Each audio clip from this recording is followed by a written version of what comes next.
Can everyone hear me? Firstly, thanks for staying. We've nearly made it through, so cocktails are moments away. Also, thanks to Marine Money, to Jim, to Kevin, to Mia. I think it's been a fantastic day, and we really appreciate you gathering everyone here together. So, we've been competing for the last hour with Donald Trump addressing the World Economic Forum at Davos. So that's the challenge now for my panelists to come up with a more sensational reaction. As part of that speech, it's a bit of a newsflash. He said that the USA is open for business, which is good news, and is going to shine a light in the world. But he's also told the rest of the world that if they don't make stuff in the USA, they're going to charge them trillions of dollars in tariffs. So this is the sort of complexity we're going to challenge our panelists with today. Firstly, I think just to run through each of you with a brief introduction of who you are and what you do. Thanks, Jamie. My name's Nakul. I'm with Williamson. I look after their emerging opportunities portfolio, which is essentially our early stage piece. We've got a couple of investcos on early stage maritime startups and also some exposure on venture building and spin-outs as well. Great. Next to him, Nick, I think you've already heard him, but just for those who haven't. Thanks, Jamie. So Nick Gleeson, I'm the CFO at ADNOC Logistics and Services. So we run international logistics for the global energy maritime transportation sector. Hugh? Yeah, I'm Hugh Baker. I'm a former banker and formerly a CFO of a public shipping company, and I'm now a financial advisor to those same companies. And I'm Eduardo Gerosa. I'm a managing director at Oakhill Advisors. Oakhill is a 70 billion alternative manager. Within that, we have pockets of capital and invest in hard assets, and that's why I guess I'm here. Thanks so much. I won't attempt to read out the topic title because it's quite a long one, but I think I can summarize it as fixed points and chaos. So we're going to try and cover both of those things, starting with chaos, which is the geopolitical outlook at the moment. With the recent peace deal in Gaza, negotiations looking more likely in Ukraine, do we think geopolitical disruption for shipping has peaked? Nakul? Oh gosh, I feel like ADNOC is best place for that. No, I think I think experience has taught us that all-time highs hit in all kinds of aspects, and I think that we've crossed several boundaries in 2024. Has it peaked? I think that's difficult to say. I think that there's just with the amount of rhetoric we've heard in the past couple of weeks. I think it's likely that there will be other flashpoints. I think that the geopolitical tensions, though, will be of a different nature than what we've seen in 24, and therefore I think some of the responses will be a little bit different. So do you think we're moving from actual wars to trade wars? Is that a summary? I think that jurisdictional adventurism is going to be a feature that will continue. And I think that trade wars, well, I guess they've been declared, haven't they? Not quite, no. Nick, what do you reckon? I mean, in my view, there's probably a strong positive correlation between trade wars and the other wars, so we have to be really careful about where things go. And it's not a straight line to peace from conflict. So it's probably not the case that by Tuesday of next week we see a sudden resolution in international tension. So I think that there's still a lot of negativity ahead of us. It would be great to see everything resolve, but I think it will take quite a bit of time. And certainly beyond that, quite a bit of time for people to feel comfortable that the resolution is real. I mean, notably in the Red Sea, I heard you earlier on expressing some doubts that's going to be a quick turnaround, but that's a huge factor hanging over, especially the container markets, but also the clean tanker markets, which is one we're involved with. Do you think we could be surprised at the speed of opening up? I've already seen, for instance, the Houthis releasing the Galaxy Leader crew as a gesture towards that. Do you think we might see an opening up quicker than we think? Well, so I think it depends on what opening up really means. So, opening up in terms of, is it safe today to transit? Or opening up in terms of, does everyone feel safe enough? to transit. And those are two very, very different things. There's a lot of political tension. There's very, very deep political history in that region. And so there are reasons to anticipate that things could regress before they permanently, positively resolve. Sure. Hugh, is the tide of disruption going in or out? What do you think? I think I'm with Nick, and I think the resolution of these problems is going to be a much slower affair. So I don't see real change happening very quickly. And Edo, with your global view? Yeah, I'm in the same camp. I think that people discount like how long this thing will take to unravel. Yeah, maybe the Red Sea gets resolved, but then how quickly like people go back, going through it. With Russia, it's the same thing. Those flows of crude or product, they're not coming back to the traditional routes. Anytime soon. That disruption is there to stay. So it's definitely we're not at peak. We may be peaking, in the short term, sure, but we've also have to be mindful that we've gone from an era of like globalization and like cooperation to we now have a complete different journey ahead where inefficiencies will dominate. Generally, inefficiencies are good for shipping, so they're just very difficult to predict, right? So nobody knows where they're going to arise, but there's definitely more to come. Okay, we're going to stay with you using your multi-sector knowledge of investing. Is it close to 2 billion of equity in the last 10 years? Close to, yeah. Which of the sectors do you think are most compelling at the moment, given all the disruption around us and the asset values as they stand today? Where are you looking for value today? Well, look, as a financial investor today, I think it's very difficult to put money at work on assets, right? Like that, just everything is very expensive. If you were to give me money and just say you have to buy assets today, maybe you will look at buying or financing something which is more of a business, whether it's like a bunkering outfit or, like even like river barges, but something that has more than just like steel to it. Otherwise, like it's very difficult. Flip side, I mean, we remain very opportunistic. I mean, given that we are in an adjustment phase, we see how asset prices are very gappy, right? Like there's, it reminds a bit like the London real estate market at the moment, the S&P market. On paper, prices are okay, and then you go out, you try to sell even a Supermax, and the bid is, maybe it's not even there, right? So I think we remain opportunistic. We know the sectors that we like, and at the right price, we could step in. At the moment, there is not an obvious candidate when it comes to sector. So unfortunately, I don't have a precise answer for you today. Thanks. Hugh, at Scorpio, you had a multi-sector focus as well, including some conversion to a wind company suddenly. What do you reckon about some of these new sectors, the alternative fuel sectors, and also the lesser known specialized sectors? Well, I think that history in shipping has really shown that you want to be as they say, a fast follower rather than a first mover. Being a first mover in terms of the fuel transition is expensive. I think the jury's out on whether it's been successful or not. And I think most ship owners are probably just waiting to see how the arguments develop and how where it settles. So I do think that at the moment, particularly in a time of sort of quite high asset values, I think people are really just probably best to sit it out and wait and see. I mean, following up on that, does the predominance of LNG new building, which is by far the highest proportion of alternative fuel ships in the yards, does that represent a wait and see, or is it a revolution, Nick?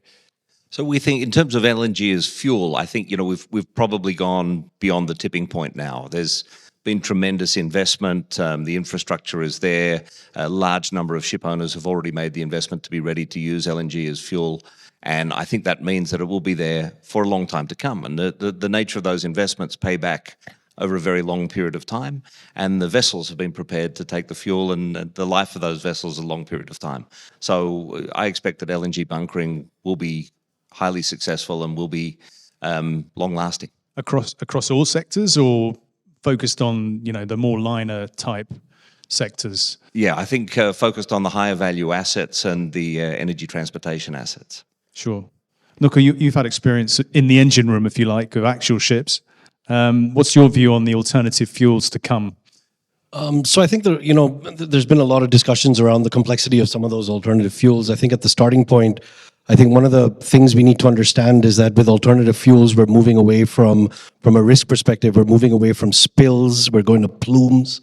And I think, just understanding from a shipping context, we haven't really dealt with plume level pollution.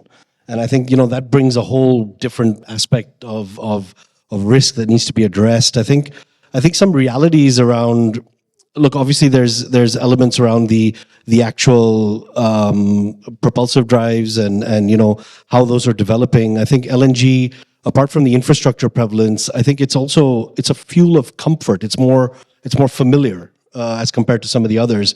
I think you can't get away from the fact, if we talk about ammonia, there's still this whole thing around the toxicity of the molecule, and you can't design that out. And I think, from a seafarer perspective, and being an ex-seafarer myself, I think, you can't help thinking about a substantial pool of seafarers who aren't dangerous cargo endorsed, don't sail on tankers, don't sail on gas, basically haven't signed up to that kind of risk. And so what's the incentive, or what's the motivation to be able to want to sail on vessels which are running that kind of fuel? I think there's an element here around changing mindset and training and so on and so forth.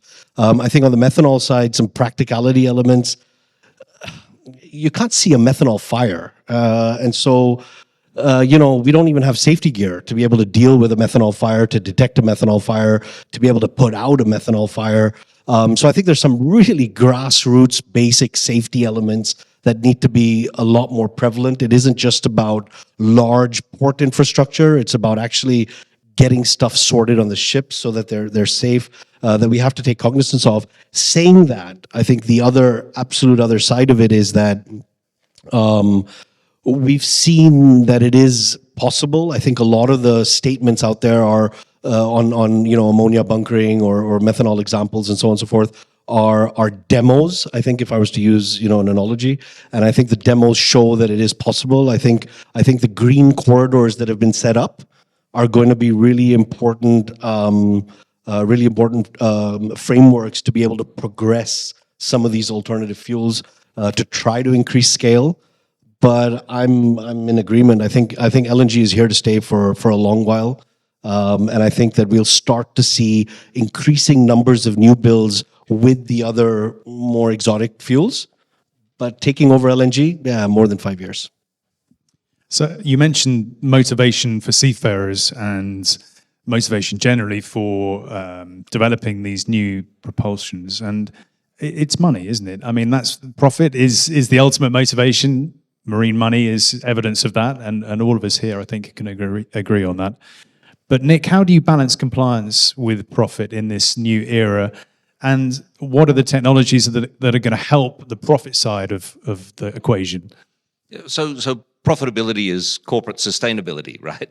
I mean, if you're not profitable, it doesn't work. Yeah. Ultimately, the investors won't be interested in supporting you and backing you. At the same time, we truly want to achieve net zero. We truly want to significantly reduce our carbon intensity. And I think a lot of us at a personal level have that same belief. So you have to match those two things. How do you make it work? What can I do, first of all, that a charterer will pay for? And so the blue chip charterers that we deal with typically appreciate to see a reduction in carbon intensity, but not to the degree that we're so market leading that we're vastly the most expensive provider of our services. So it's a little bit about balance. It's a little bit about watching what's happening with the rest of the market, not being at the absolute front of the race, but certainly not being at the back of the pack, and making sure that what you do is economic. So there's a willingness to pay for it, but you're also moving in the right direction. The other thing that we also look at is don't forget the simple stuff. There's a lot of things that can be achieved by hard work and traditional approaches to reducing fuel consumption. So, for example, careful planning, mapping things out, making sure that you optimize the use of your vessels, the use of your deck and your below deck space on the offshore units and so on. So it's not purely about introducing new technologies and new fuels, but keeping on working hard at doing the basics. Yeah. You mentioned earlier on about a streamlining of your logistics side in order to help with scheduling of your vessels. Is that an efficiency increase, and is it an AI application, if I can throw that in there? So it's the efficiency increase that we've achieved so far is predominantly pre-AI. So where we started off was looking around the energy field in the UAE, and we said ADNOC Offshore, one of our major clients, was using a very large number of vessels to manage its transportation of equipment, personnel, fuel, water across the offshore islands in the UAE. And Captain Abdul Karim, who I report to, said, why don't we just create a pool of assets that's optimized to deliver exactly what's required on an annual basis? And that meant a vast reduction in the number of trips per year to do that type of work. And that, of course, reduced cost tremendously, created a significant improvement in margin, but also massively reduced fuel consumption. Right? So that's a great example of where you can achieve significant improvements in a more traditional framework. Now, bring that forward, we're starting to use AI. So we collected a lot of data as we've done the work. We're starting to work through that data. I think, we kind of progressed through a lot of human effort being applied to spreadsheets to take us to the next level. And we're now implementing AI to improve how we use that data even further. Great. So on the efficiency side, we're making good progress. But at a higher level, I just want to touch on the wider international picture. So we've had 21 UN COP meetings that haven't agreed a global pricing for carbon. What makes us think that the IMO can achieve this and be the world leaders in agreeing a carbon tax in April?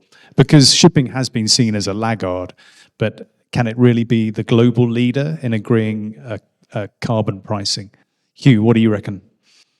I'm probably not the right person to ask that question of. So I'm going to pass that to Nickel. Nickel. Okay, put me on the spot there. Can the IMO do it? So if the past is any indication of the future, I'm going to say probably not. However, saying that, I think we've got an IMO Secretary General that seems to have an agenda of trying to get stuff done, seems to be a little bit more charismatic. I think that there is a certain minimum common denominator of some fairly large signatories that are coming to the table in the course of the next couple of sessions. So I feel like a mechanism will be landed. Whether a number will be landed, I'm not so sure. Edo, do you want to tiptoe into the global regulation? Sure. I think there's definitely seems to be like some political, desire to do something, right? Like I think it's never going to be something revolutionary, like day one, or something that puts on the spot like ship owning companies, ship owners. They have to put suddenly, hundreds of millions to work to be compliant. But there is hope, I think, for something gradual to be put in place. So I'm a bit more optimistic or pessimistic. We're entering the last 10 minutes of the day, so I think it's time to have a bit more fun rather than regulation. So this is another Donald Trump question, so apologies in advance if this triggers anyone. But I call it the Elon question. So just imagine that you have an audience with the great man, and you enter the Oval Office. You've got one shot to ask him something that he can't refuse, a measure that will benefit shipping.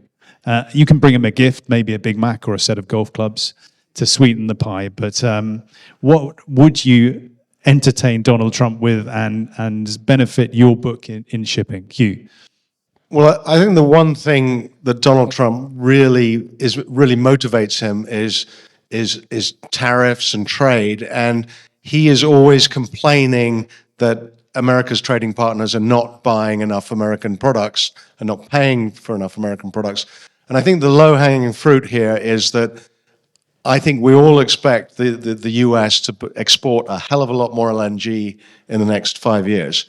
And so if you're looking at a market that's going to grow in the next 5 years, it's going to be exports of LNG from the United States, maybe on ad hoc LNG carriers, but actually maybe they're exporting on their own LNG carriers. But you're going to see that market grow. You're going to see a lot of people buying natural resources from the US as a way of mitigating their trade deficit, trade imbalances with the US. Okay. Edo, you've probably got Donald on speed dial at Oak Hill, so what have you asked him? No, if I had to ask him something, maybe I'll ask him to put another, judging also on the asset base that we sit on today at Oak Hill, probably to add another couple of hundred ships to the sanction list, and then we see, maybe we make things a bit more interesting. I think that's a great answer, by the way. I mean, the latest US sanctions have really been much more effective than the previous sanctions on the dark fleet. And even in the last few weeks, you've seen this, quite a lot of an effect from those. And so, it's going to be really interesting to see what he does with sanctions. And one is assuming that he's not going to release sanctions or lower sanctions without some kind of concession or benefit. Yeah, and it was very interesting in his speech to the World Economic Forum that he actually threw the ball to Russia. He said, Ukraine is ready to talk. Now it's your turn. So I think the theory of maximum pressure could be applied to Russia as much as Iran, which has been the one that everyone has assumed. I think we could see a tightening of sanctions going forward. But I'm going to continue with this line of questioning. So, Nick, what would you ask him? Well, then let me continue with a line of answers. And, it might be a little big of an ask given how remote it is from US directly, but also get involved in taking those older vessels of lower quality, of lower standards, and of lower safety levels out of that global fleet and out of operations in the Baltic and so on. So finish the job. Great. I think all great and very sensible answers. I think I'll go a little bit different, and I'll say, look, one of his key advisors, Elon Musk, managed to disrupt connectivity in maritime without even focusing on it. So, lend us Elon for 6 months, and let's see what we can do with shipping wider. He's going to be a pretty expensive lend, I think. So, right. So this really is getting to the last question. So. It comes down to the black swan, the famous black swan. And I believe the collective term for a group of swans is a bevy of black swans. And we've seen a bevy of black swans over the last few years. Now, looking forward, can we expect more? And what variety are we going to see? It's, I know, an impossible question, but again, to challenge your imaginations, what is going to fly down and hit us in shipping over the next 5 years? Edo. Difficult. Maybe shorter term again, segue to what we were saying just now. You could see how US, as a mix of like sanctioning Russia, but then really trying to work out their own agenda and force more LNG into Europe, right? And then we have a complete rerouting of the current LNG that is coming from Russia to Europe, and then maybe that can create like further disruption into the energy flow, like global energy flow, ramification, reverberation also to other not just gas, but also petroleum product. So maybe that's one. Could happen. Any feathery surprises from you other panelists here? Who wants to pick it up? Well, I mean, one black swan that would have an enormous impact across the entire shipping industry and push rates down substantially would be a relative peace. So let's hope for that black swan. A peaceful swan of any color. Right, I think we've got a few minutes left for a question or two. If anyone's keen to make use of the final panel here. Question? Yes? No? David, you have one more? Just round. Yeah, I can throw one in. It's another future hope or wish, but if there's a revolutionary piece of technology that we've got coming up through the pipeline over the next few years, what might it be? I'm going to give you my piece of technology for the last 5 years, and it might surprise you, but I think the most impactful has been the sea drone, which the Houthis employed with such devastating effect in the Red Sea. And without this cheap new drone technology, we wouldn't be seeing the force multipliers of these small groups being able to close an entire waterway. So that's my past revolution, but what's in the future, perhaps? Not cool? Yeah, I think, so I've got two angles to this. I think one is that it just feels very strange if we don't mention the letters AI in some way, shape, or form. But I think it's going to be very, very domain-centric and very specific. I think we're going to see a large advent of actually small language, maritime contextual solutions that will augment quite dramatically employee capacities, which in the complex world around us is going to be quite interesting to see. But the flip side of it is I think the middle bucket of optimization. So if you think of new fuels and decarbonization from a molecule perspective as being one bucket, and you think of after the fact solutions like carbon capture and whatever being another bucket, I think the middle bucket of optimization is super underrated, and I think we're going to see a tremendous scaling in the coming period, just around, let's call it more boring, more obvious, but just at scale, very, very meaningful capabilities in the optimization piece. Perfect. Nick? I think for us, maybe the most meaningful changes that we're seeing are, first of all, we're employing smart AI to look at crew behavior and opportunities to improve safety for crew aboard vessels by predicting incidents, predicting risks of incidents, and by recognizing wrong behaviors. And at the same time, we're investing in, for example, autonomous and remotely operated landing craft. I think there's a number of things that will happen in the industry that can significantly reduce the degree of risk on the HSE front for seafarers. Yeah, let's hope so. That's great. Hugh? I think the greatest innovation the most interesting innovation for me has been the development of AIS technology, where now governments and financial institutions can actually really see where all the vessels are in the world in real time. And really, there's no way, it's very difficult to keep one's activities confidential. And that transparency has huge benefits, and it certainly helps people. I think it'll help people trade their ships in a more optimal way. I think it will allow governments to control, what their ships are doing.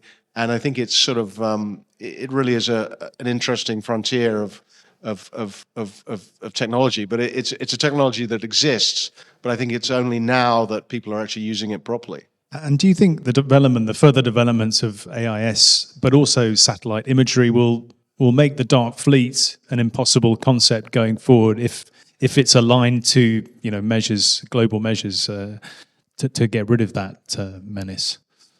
I think the AIS technology can absolutely help get rid of things like the dark fleet if that technology is used by regulators and governments who want to essentially impose sanctions on those people who are doing the wrong thing. Okay. Edo, your final bit of tech for us, future tech.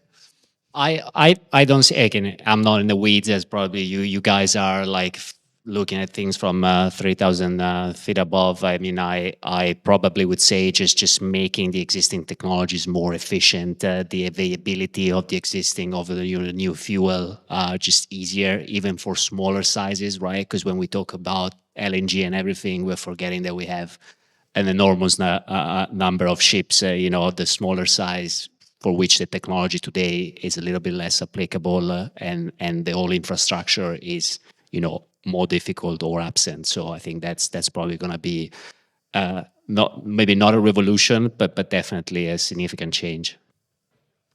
Okay. Well, Thank you so much to the panelists. Thank you again, Marine Money, and thank you all for listening. Have a great year. See you soon.